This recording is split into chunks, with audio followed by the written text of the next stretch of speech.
In this video, we're going to give an example language that is not even Turing recognizable. So this is the first example language we've seen in this class of languages. We've proved that something must exist in this category of languages.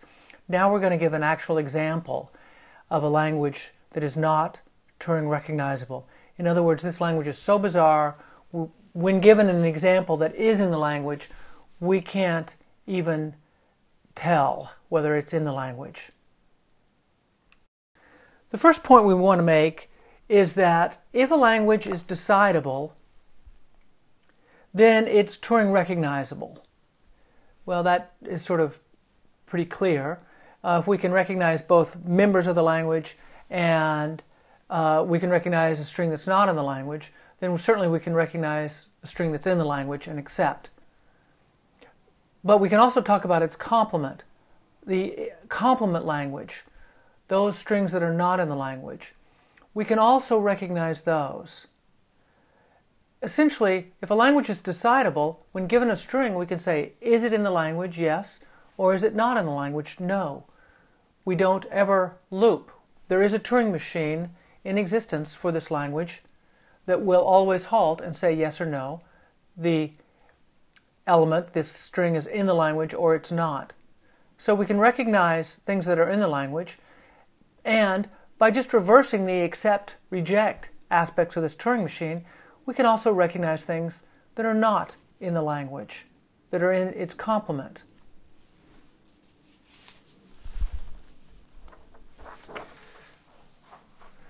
Every decidable language is Turing recognizable.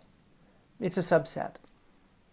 Now, by saying its complement is also Turing recognizable, all we need to show is just how we can recognize something that's in the complement. If we're given a string x, is it in the complement language? Well, just run the decider that we have for L, which we're assuming is decidable. So it has a decider, and give the opposite answer. Okay? So we can tell what's in the language and what's in the complement. That is, what's not in the language. We can also look at the inverse statement. If we've got a language that is Turing recognizable, and we also know that its complement, L bar, is also Turing recognizable, then we can conclude the language is decidable. In other words, for language L to be Turing recognizable, it means we've got a Turing machine that will accept if we give it a string that's in L. For its complement to be Turing recognizable, it means we've got a Turing machine that when you give it a string, it will accept when the string is in L bar. Okay? So we're saying that L is then decidable. And if we want to decide L, that is, if we want to build a decider for L, we have to be able to answer the question, is X in L or not? Okay? And never loop. We've got to be able to answer this question without looping. So since we've assumed that L is Turing recognizable and L bar, its complement, is Turing recognizable, we're assuming that machines M1 and M2 exist, where M1 is a recognizer for the language and M2 is a recognizer for the complement. So to determine whether some given string is in L or not, all we have to do is run these two machines. Now, M1 might not halt if it's given a string that's not in L. We only know that it's a recognizer, so we can only be guaranteed that it will halt if it's given a string that is in L. And likewise, M2 might loop. We only know that if M2 is given a string that is not in L, that it will halt. So we run M1 and M2 in parallel. Do a little work on M1, do a little work on M2, then come back to M1. Any string is either in L or not. It's either in L or its complement. So one of these two machines will eventually halt. If it's in L, we can be sure that M1 will halt. If it's not in L, we can be sure that M2 will halt. So either machine will halt. Probably both of them will halt, but one of them will halt. And one of them will accept. Okay, exactly one of them will accept. If they both halt, then one will accept and one will reject. If M1 is the one that accepted, then we accept. If M2 accepts, then we know that the string is not in L, it's in L bar, and so we reject, it's not in L. Either way, we'll eventually halt and we'll get an answer, we'll have our decision. So where are we? What have we done? Well, we first showed that if a language is decidable, then it is Turing recognizable and its complement is Turing recognizable.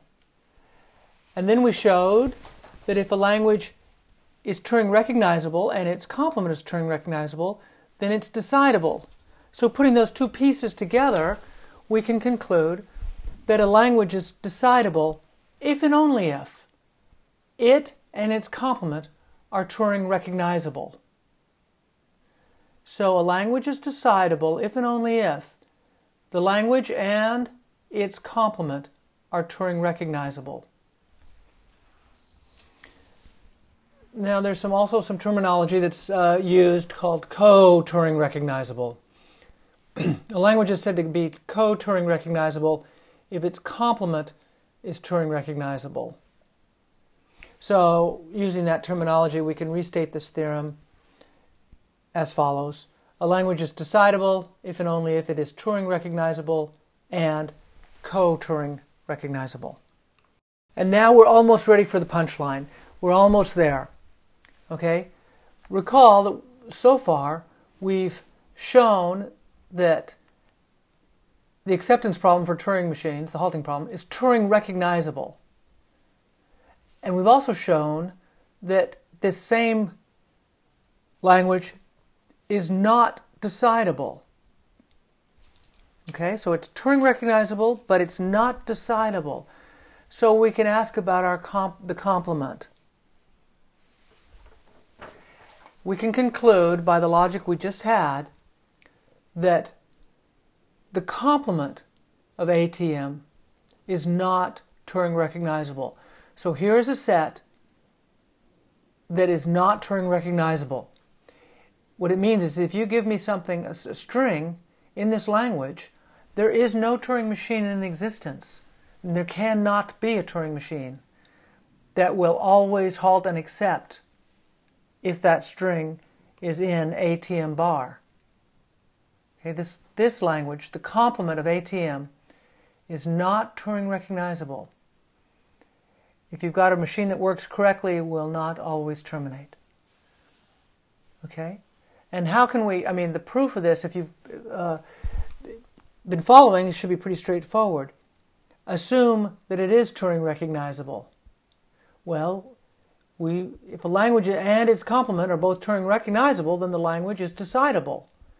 But we've already proved that ATM is not decidable, so therefore its complement, ATM bar, is not Turing recognizable.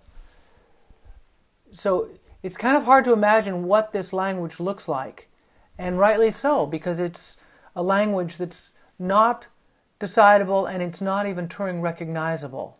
Okay? It's a very abstract beast, a very unusual set of strings. And so it's this kind of stuff that makes this material, in my view, really very interesting.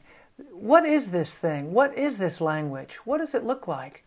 It's very hard, it's very difficult to picture it. You can't get a good handle on it. So this is an example language that's not only not decidable, but it's not even Turing recognizable. And remember that there are uncountably, infinitely many languages that are in this category.